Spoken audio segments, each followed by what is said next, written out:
in higher education as a first-generation student.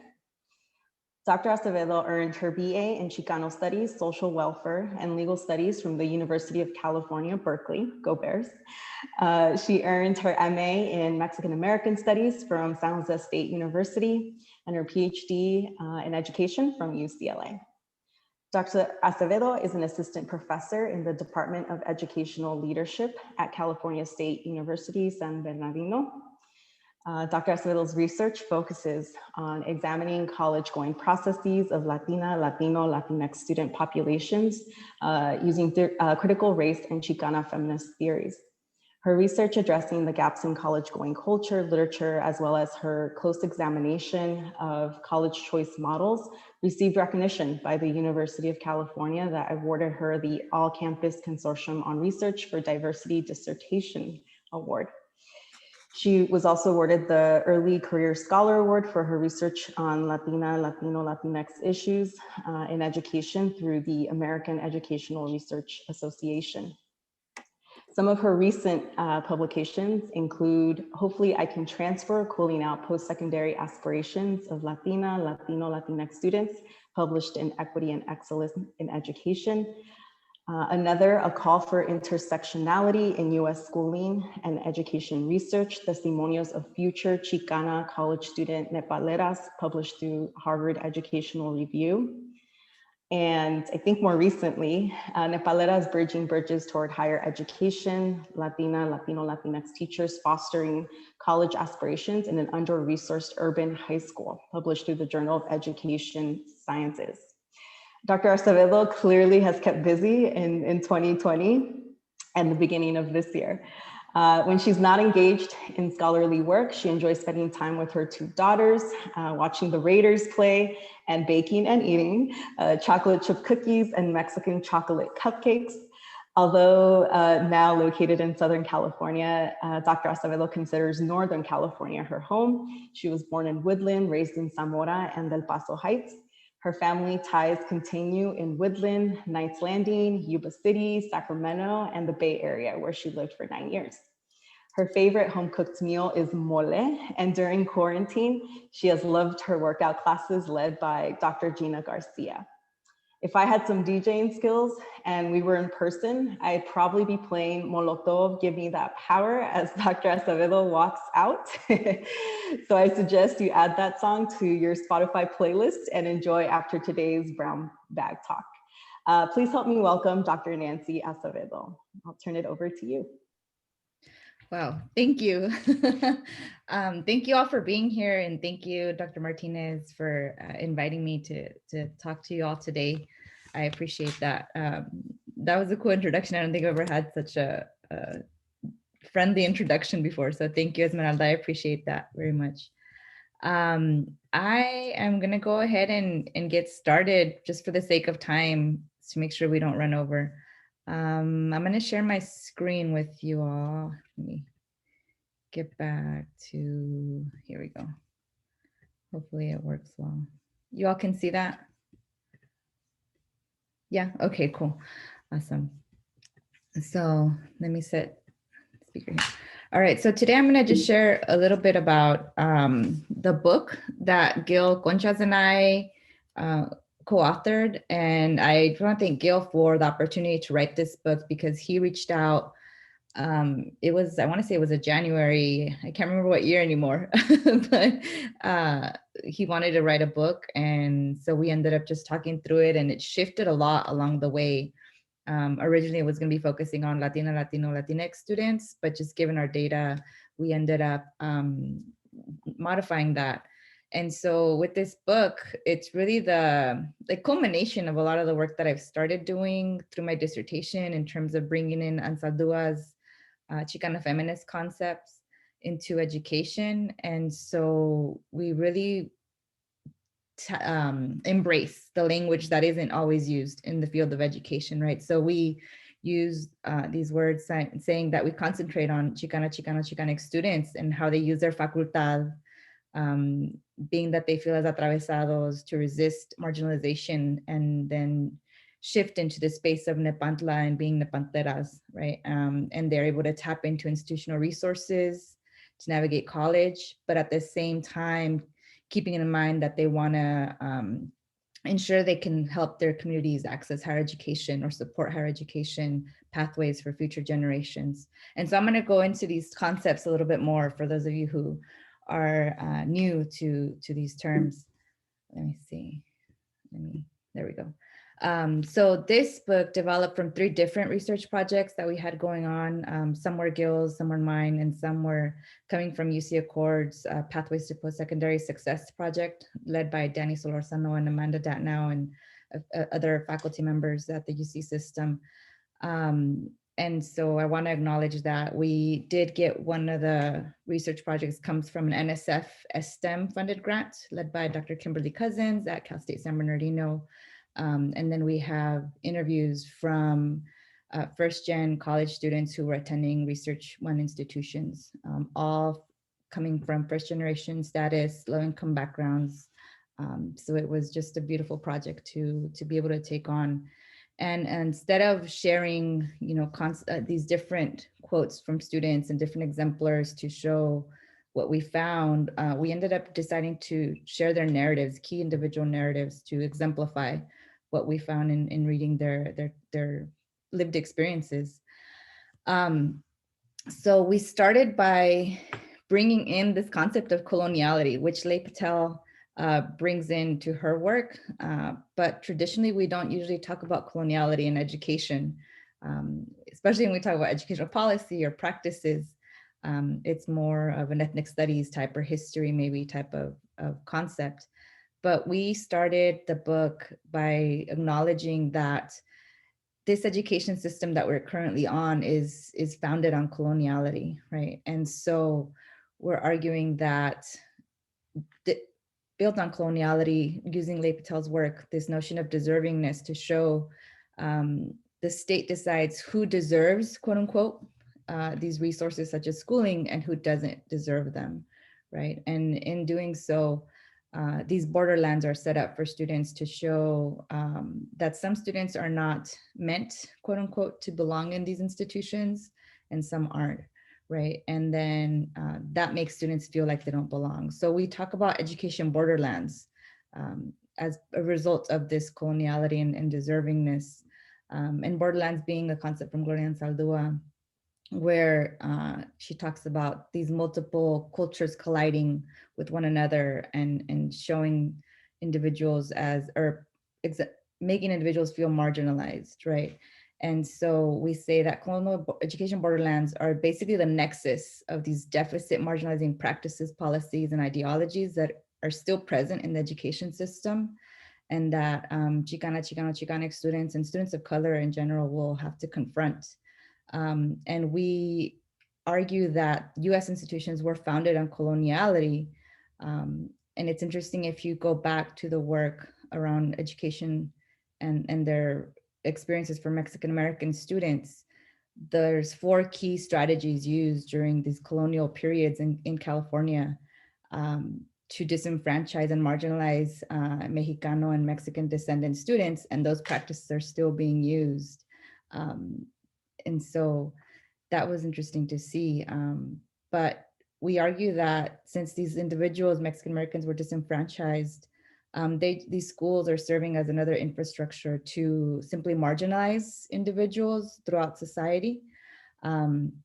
And we talked about deservingness as a way that schools use to argue, to explain who deserves access to a quality education and who doesn't, right? To say, so we'll hear this language around, well, they just don't care, their families don't care, their parents don't care, or they're not going to take advantage of it, or these different racist tropes, right, around justifying why some students get resources and some don't.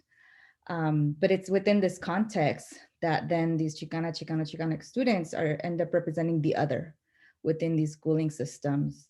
And that's where we identify them as education borderlands, where these multiple cultures are colliding, these cultures around hope and aspiration and determination and persistence and resiliency coming from the Chicana, Chicano, Chicanx communities, with this history of inequality, of marginalizing, of inequitable resources, right?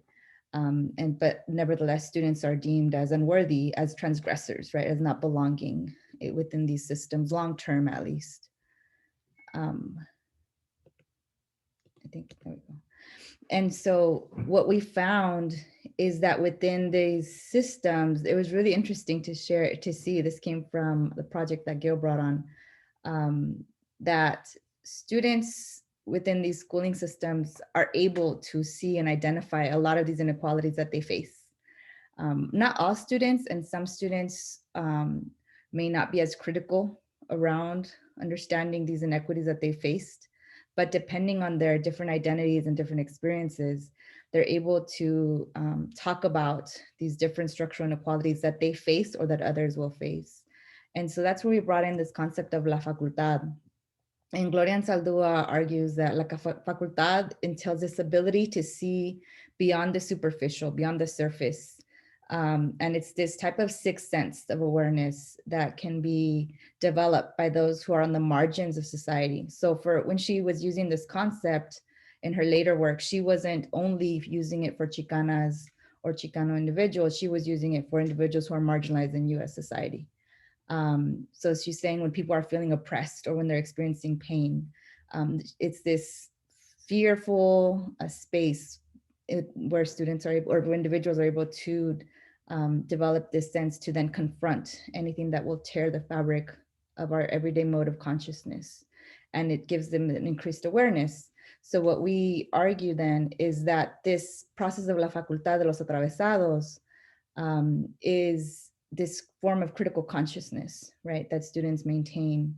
And we're bringing in the work from Chicana feminists that are already doing this work in education to argue that students of color are holders and creators of knowledge, and that their knowledge will inform the different ways in which they respond to and resist against multiple axes of domination. So we know this is bringing in some of Dolores Delgado Bernal's work specifically, right? Thinking about how students will resist.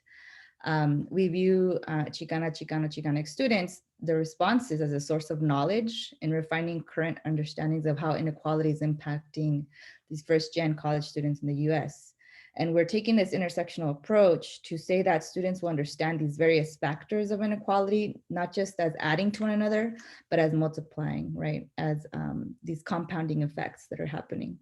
And the students know these inequities and inequalities are coming their way, and they're able to then define or redefine what success will mean and what resources they might need to realistically succeed, right? So it was, for instance, we have Rafael, who was at a research four-year college, and he shared, inequality is very common, especially in my experience. I'm a son of two former illegal, quote unquote, Mexican immigrants and grew up belonging to the lower economic class. I have experienced inequality for a majority of my life and witnessed it in my hometown. Opportunity in America is definitely there, since I believe I have the opportunity to move to the economic classes. The problem is that inequality limits one's own opportunities because of the resources available to each individual. I have nowhere near the same resources as a middle-class individual in order to match their spectrum of opportunities, right? And so in that chart that I have up here, you can see that students will identified what are the different forms of inequality that they see exist in the US that they might have to navigate. And we're able to see that students understand it's not their own faults or their own limitations, but it's the way the system is set up, that they know they have to access these different resources to navigate ultimately their higher ed pathways. So we take that concept of la facultad to then say, to build on education borderlands, to say that these individuals who are trying to be pushed out of the system as atravesadas, use their facultad, their understanding of these systemic issues, whether it be based on their parents' explanation and examples at home, whether it be these insights they might be learning in school here or there. But they take this knowledge and they come back into the education system as a nepantlera, as someone who's navigating these multiple spaces where they may not be seen as fully belonging, where they might have to shift their approach to navigating education. So again, we're using this concept of nepantla, which is a Nahuatl. We're representing this in-between space of multiple overlapping worlds. And that being the space of the borderlands is similar to that.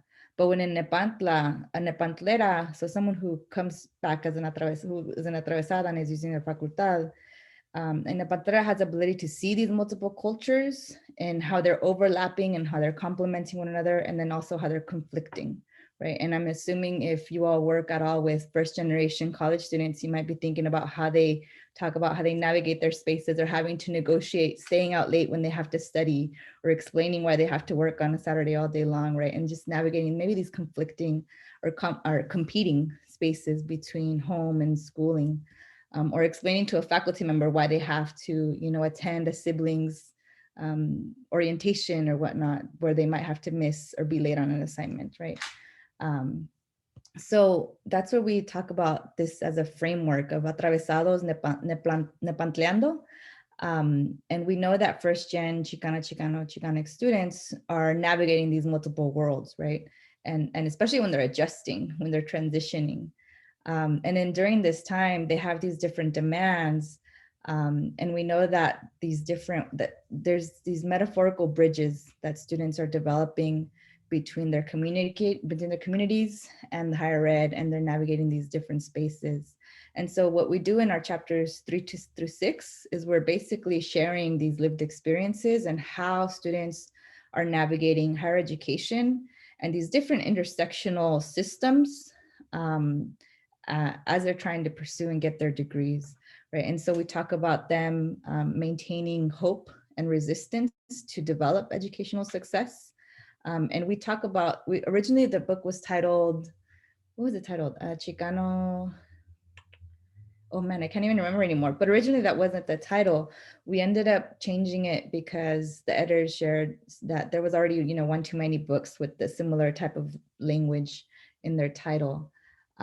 So we just sat back, and the title came after the book was done, where we sat back and we realized that students are redefining, you know, what we see as the American dream, as, you know, you having your career and your, you know, what is it, 2 kids and a dog and your home with a white picket fence, but they're redefining it as, you know, yes, having that career, but a career that's meaningful to them and a way to give back to their communities, whether it be their individual, you know, their cousins or their next, you know, their siblings or their neighbors, or the next generation of college Chicanic students.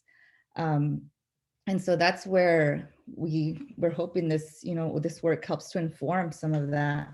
And so I want to share something that was really interesting as we were digging in and coming up with the book. I was reading more and more on Anzaldua's work, and she has a book that's written actually by Annalise Keating, but Annalise Keating is basically interviewing Gloria Anzaldúa. I think it's called Entrevistas. And Anzaldúa would even talk about STEM in her work. And so I want to share with you all a little bit of a glimpse of our chapter 4 that focuses on community college students in the STEM field and how they navigate that process. But to start with Anzaldúa's work, to say, she argued, you know, whenever she was interviewed, she says, the scientific story, which has no way of measuring subjectivity, is losing validity. Science has to change its story. It must accept information that goes beyond the 5 senses. So right away, you get into subjectivity, the inner life, thoughts, and feelings. You get into intuition, which is a very maligned sense. In fact, people don't even think of it as a sense. Traditional science has a grip on us. It's become the only way to describe reality. If science is going to continue as the reigning paradigm, it will have to change its story, change the way it controls reality, and begin acknowledging the paranormal, intuition, and subjective inner life. And it's interesting because there are scientists and psychologists who are trying to understand and study intuition, but it's been, of course, challenging for them, right? But for her to argue that, to bring in this concept of this other way of knowing into science specifically, it aligned in a lot of ways with the experiences that our students shared. And so I thought that was just powerful. And so I'm going to share Yesenia's story with us today, and her experiences of atravesadas nepanteando in STEM specifically. And so this is in the book, but I had to cut out a lot of it just to get an understanding of what does it look like for a student to navigate these multiple worlds and to really go from feeling like an atravesada to Nepantleando and navigating successfully. Um, of course, always being able to come back to being made to feel like she doesn't belong. But Yesenia was a student who was at the community at a UC, at a highly selective UC at the time she was being interviewed. But before that, she was at a rural community college in Southern California, and she was a first generation student whose parents worked in the local fields around the area. And so she shares a little bit about what her life was like to get to STEM, to go from first gen low income student at the community college without any support system to begin with, to being at a UC successfully navigating that. And she shares, in the beginning of high school, I was a good student, but towards the end of high school, I wasn't doing so well, to be honest. So I definitely didn't have mentors or anything like that. I don't know. I guess I was tired of being really good. Besides that, I also started to get some health issues. I have hypothyroidism. So when you're not feeling so good, it's like you can't really do good. I just started to get some of the symptoms of hypothyroidism. I started to getting a lot of them, not all of them. I would hear teachers say that high school is the best time of your life. It's a fun time and stuff like that. I just thought of to myself that I didn't feel like that. There's more, like I could have a better life than this. And so she didn't realize that she was that she had this health issue until she started to have issues in high school. And even so, teachers didn't know that what was happening with her, and you know, the fact that her grades were starting to suffer. She ended up transitioning into community college through one of the general workshops that the high school did to get everybody enrolled at the same time. Um, and she shared, I was undeclared at first. Then I was just continuing with math to see how it works. I guess you could say I was a math major for a while, but then I ended up leaving. I just felt like, I don't know, I just felt like it was getting too complicated. It wasn't fun anymore. There were many questions, and I would go to tutoring. They would mess up a lot. So she was trying to access resources, but the level of math was getting too complicated for the tutors to be able to support her, right? She says at the community college, there's a lot of boring classes, but last semester I just took one class that I actually needed, and the rest of them were just kind of like fun. I wanted to see other things. I didn't want to have to quit college yet. I still wanted to take classes, but I wanted to have some time to think, and ended up becoming a music major, actually. I played the classical guitar. So she transitioned from math to classical guitar, and she knew that she wasn't sure exactly where she was going, but she wasn't going to quit, because if she were to quit, she wasn't sure she'd come back, right? She says, after that one semester of taking required classes, then I went straight into taking music classes. Then I took it for, I don't remember too much, but it was a while, maybe 2 years. I was almost going to graduate as a music major. It was so fun, but I felt like playing the guitar was more of a hobby for me.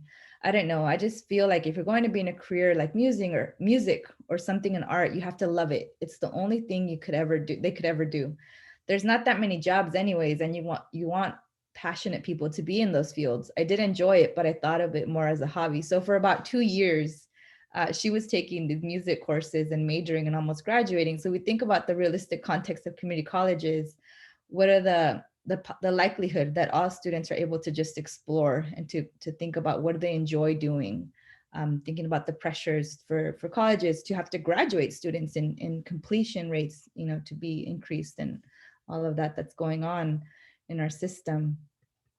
She says, I was just thinking one day, and actually I was pretty busy during that time because my mom had gone to Mexico. I had to like register towards college. Then I started realizing that this wasn't the right direction for me. I guess I kind of remember like what I actually liked from school, which was math and science. I've always liked it, enjoyed it. But then I just started thinking like, well, I don't want to do math because no.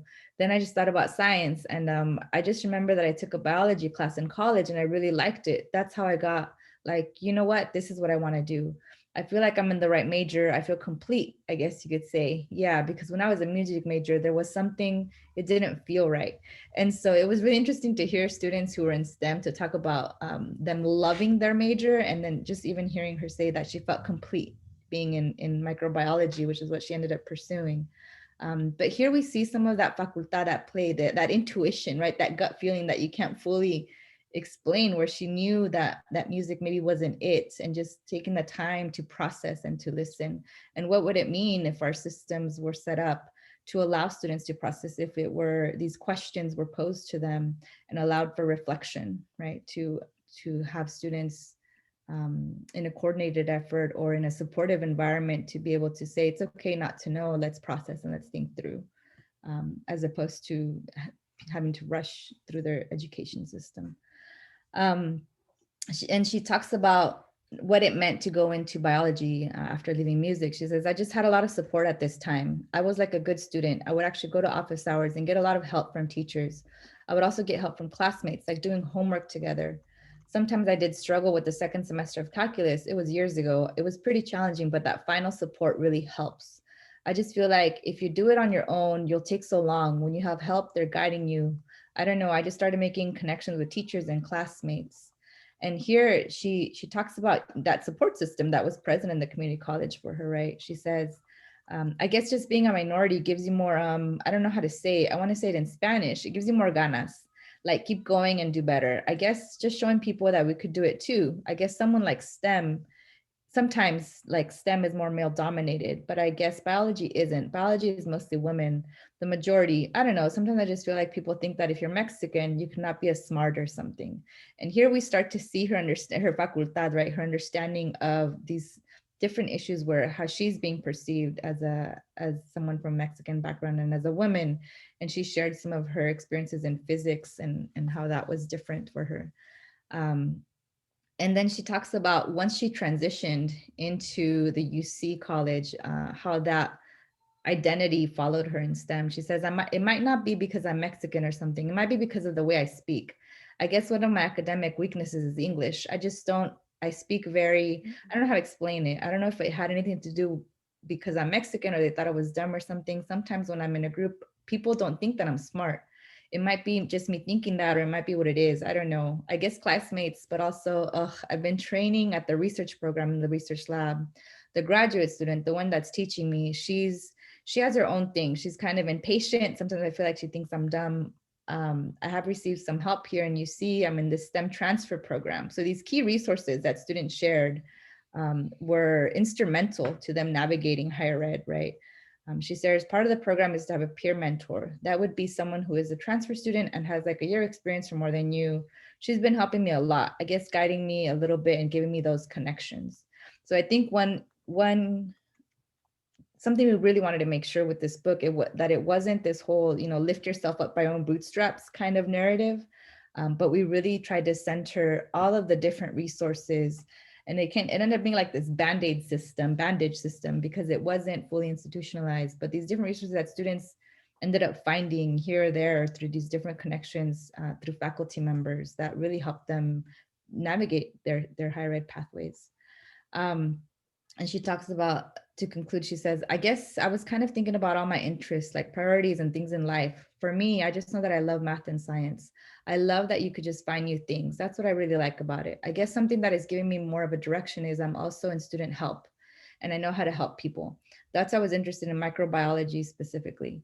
Well, since I have an autoimmune disorder or disease, I just wanted to find, I guess that's what I wanted to research. I wanted to find the correlation between micro and autoimmune diseases or something similar to that. And her intention with pursuing this is to then help others, and to figure out how to, make a mark in this field in a way that's going to be supportive of others who, like her, had navigated this autoimmune disorder. And so I want to share, I won't share much because I don't want to run out of time, and I want us to have questions for time for questions and answers. But in the book, I think it's the final chapter, we talk about what do we do with this, right? What do institutions do with this? And so we share these different two-pronged approaches. That's Nebantlero praxis for educators and educational leaders. And then also, how do we develop a sense of belonging for Chicana, Chicanx students? To really aim to decenter the heteronormative white standards and institutional racism that's present throughout these higher education systems. Originally, we were thinking of sharing these strategies that educators could use with students to help them navigate this broken system or inequitable system. And we realized that we wanted to move beyond the broken system, right? So how do we then re-envision what a system that would be working for Chicana, Chicanx students would look like? And we talk about what is Nepantlero praxis, and it entails, dismantling stereotypes and educators having to be reflexive through different creative acts, whether it's writing, just having to do work. And I think if any of you are in classes or teach classes where we require students to do some of this work as well to continue growing and developing, right? So really thinking about how do we make the common, this common understanding of there's not enough resources, how do we make it strange and problematic? How do we problematize that community college students receive a lot less funding than UC and CSU students in California context, right? Really examining the culture, organization, and these different structures of privilege through a critical lens. And we talk about how do we challenge these marginalizing structures, and then how do we re-envision what does a social just reality look like? At the same time, how do we avoid replicating marginalizing structures, right? So when we think about these, for instance, orientation programs that are mandatory orientation programs at the CSU, when they first started, they were meant to support first-gen students, but at the same time, they ended up harming first-gen students by making them mandatory and requiring that $100 fee, and students having to then lose their admission offer because they couldn't do that $100 fee, and there wasn't the structure that was set up to help first-gen students ended up harming them because it in a way replicated marginalizing processes, right? And then we talk about what does it look like for students to have this sense of belonging. We talk about embracing Nepantla, right? So embracing the concept that yes, there are these two or multiple overlapping worlds that are colliding and overlapping for students. And how do we then support them through this process? And at the institutional level, we talked about, I mean, you can't get around it, just the need to have more guidance counselors and advisors. And there's always that pushback of, well, there's not enough funding. And that's where it comes into play, this idea of we have to problematize that there's not enough funding, right? Why isn't there enough funding? Really knowing that teachers and faculty and staff are just key for students and their experiences with them. So we bring in a lot of work from different scholars because it's not new, right? I feel like what we share isn't new in the sense that this work has been developing throughout time through these different researchers who are sharing these different bits and pieces. We've kind of helped to put it together and to just reinforce and remind readers that things aren't going to change if we don't do the work. And so we talk about having to address these academic and curricular experiences for students and having to distribute resources equitably. And how do we navigate that? And what does it mean to restructure hiring practices? And really focusing on what would it entail to hire someone, understanding at what level of critical consciousness they're in, right? At what level of asset-based perspective are they bringing into your campus or into your K-12 institution? And this need to foster familial peer relationships where for students, whether they're just attending the college down the street from their house or whether they're moving out of state or 6 hours away from home, they need that familial type of relationship within their classes, outside of their classes, to then support one another, because we found that peers are instrumental. And that again has been shown in research in the past, where we know that peers are likely to influence where Chicana, Chicano, and Latino, Latinx students enroll in college, right? And really focusing finally on students want to work within their communities. So how do we enact community engagement partnerships through these paid career and or research internships, right?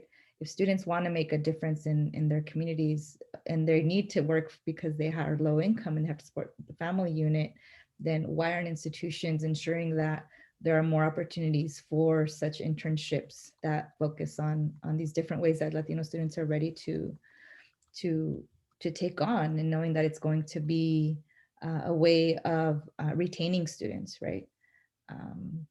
And I think I want to conclude just acknowledging that this work wouldn't have been possible with the previous work that was done by Gloria Anzaldúa. And I think we conclude the book by bringing in her quote where she says, "I change myself, I change the world. Awareness of our situation must come before inner changes, which in turn come before changes in society. Nothing happens in the real world unless it first happens in the images in our head." And so just acknowledging that we may want change within our college or within our school, either K-12 or higher ed, but there has to be change within the people running it, to then support students in different ways and come from this asset-based social justice perspective. So that's it on my end. I don't know if there's questions or.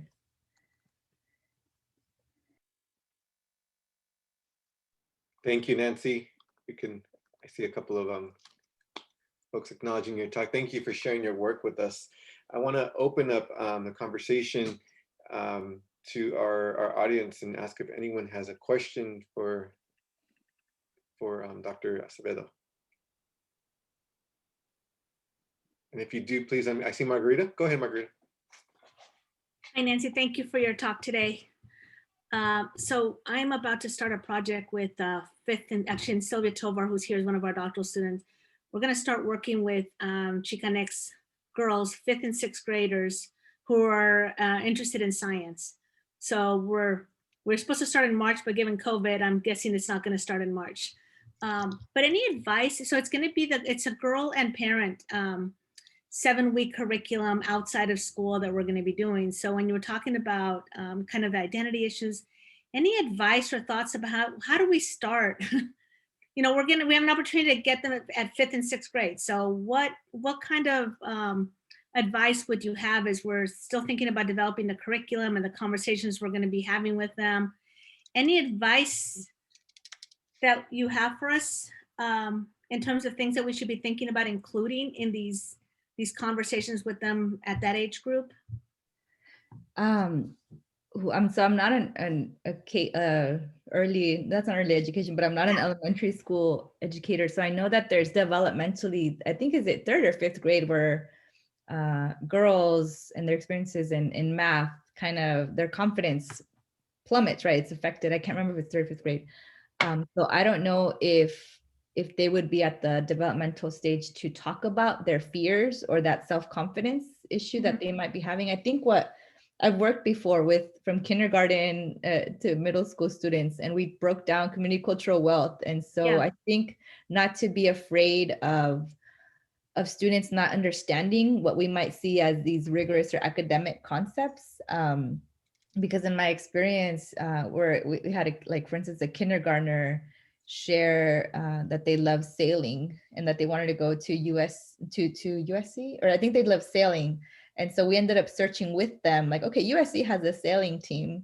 And so they were like, okay, well then I want to go to USC because they have sailing, right? So just understanding that students are able to grasp some of these concepts that we might not think that they're able to.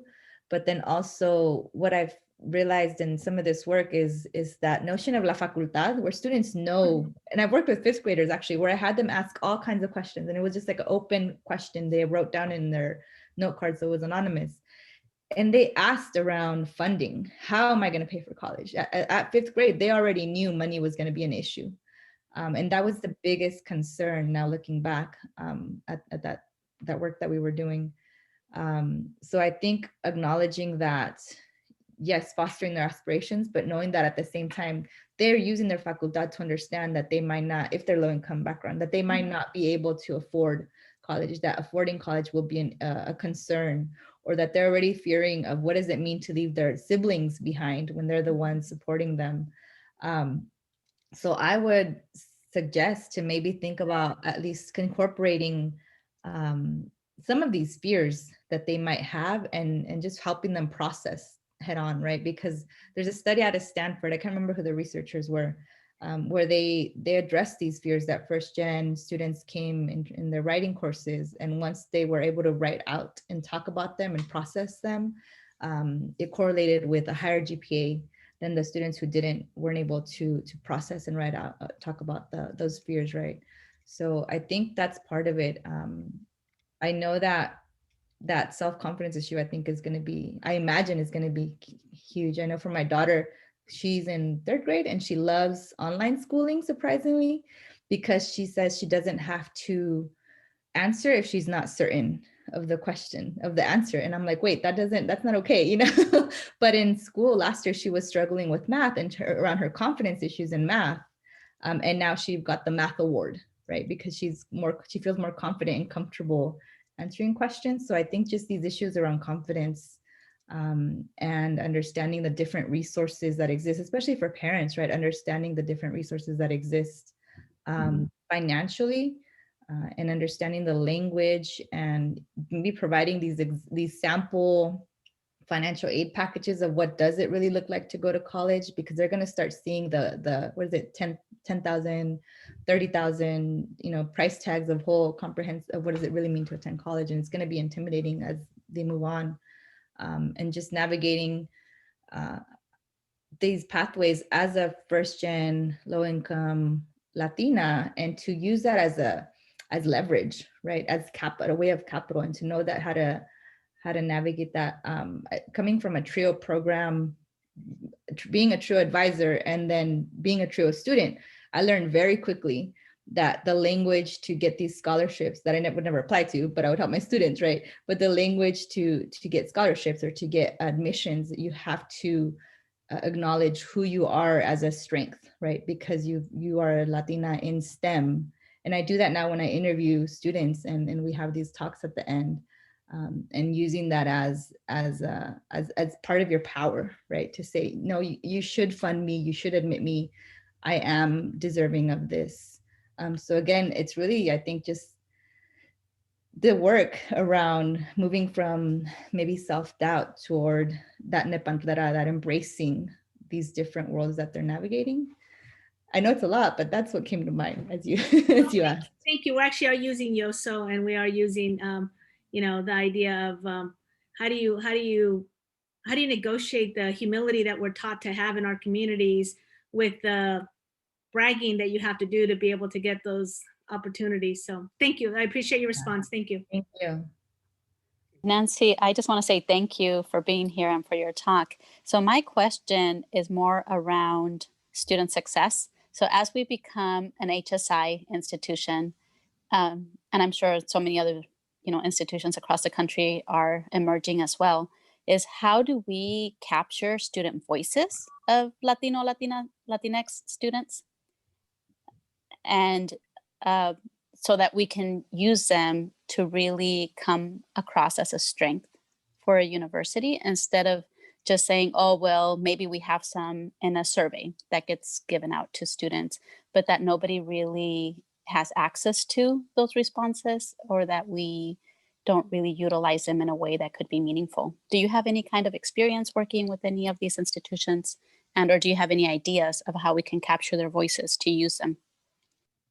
To use them in terms of to share with administrators or faculty, or what do you mean? Use? Yeah. So for example, to use them in terms of like the grants that we end up applying for, the programming, to listen to their voices in terms of what's, the different centers on campus and how they can be better, or even faculty, right? Yeah. I think a lot of the work that's out there might resemble their experiences already, right? In terms of first generation, low income, if that's the majority of Latinx population. But if the institution is willing and able and willing to commit funds towards just actually interviewing, meeting with students, whether it be in a focus group setting to make it quicker if the resources are an issue. But I found that students are really prepared and just ready to share their experiences with people. Well, with me, I would say, because for me, when I interview students, I do share a little bit about who I am, and as they're interviewing, or as they'll share like, oh, my parents worked in the fields, and I'll say, oh, me too, my parents worked in the tomato fields up north, right? So just building that trust and that relationship that allows them to be able to feel comfortable to say, ganas, and to really talk about honestly their experiences of what they're going through. Because students, I think, are ready to share. Of course, compensating them for their time. We can't expect students to just add one more thing to their list when time and money is an issue. But then actually making changes. So for instance, I think it was one of the narratives that we shared in the book. It was a student who was really doing well academically after a rough start in physics and one of the STEM fields. But he had autism. So when he transferred into the four-year college, he really struggled with finding a study space.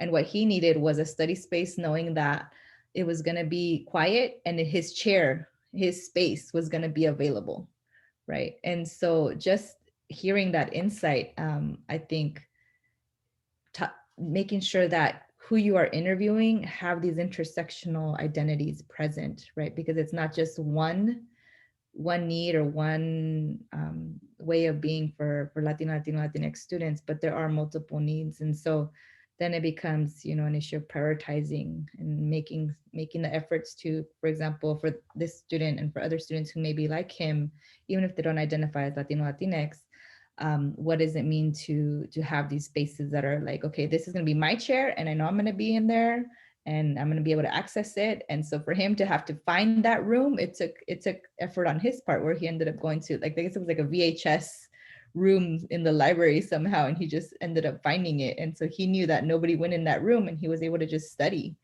So it's, I wouldn't say simple solutions like that, but then I think students are the ones who are going to be able to tell you the more complex issues that might be happening in your campus, whether it be just they might be there, but the faculty aren't representative of them. So students shared some of that as well in these interviews that I've done. But I think just being able to put the resources and listen to the students is big, but then also who's going to be listening to the students? Like, what are you going to do with it after? I think it has to be intentional and collaborative, and people at the table have to be ready to, again, face their realities and be reflexive in their actions, and know that they're going to be willing to make changes. And so it takes a lot of collaborative efforts and a lot of inner work from faculty and staff. And it might be that you focus on one sector that's open and willing to participate, or maybe one department. If you have, like the math department is just really ready and excited, and they understand, and then start with them, because I can't imagine all faculty wanting to do this. I think we see that happening in the community college system, where all faculty are being forced to shift their practices and the structures that students are now navigating, and there's resistance from faculty, right?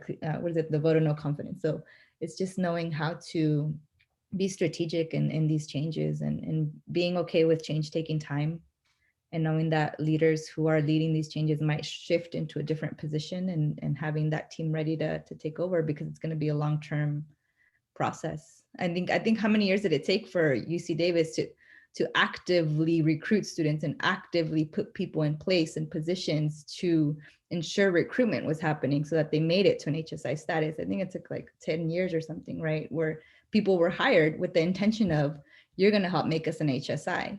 So now, knowing that took years, there has to be the next step to actually be a Hispanic serving institution, as Gina Garcia's work says, right? As opposed to just enrolling.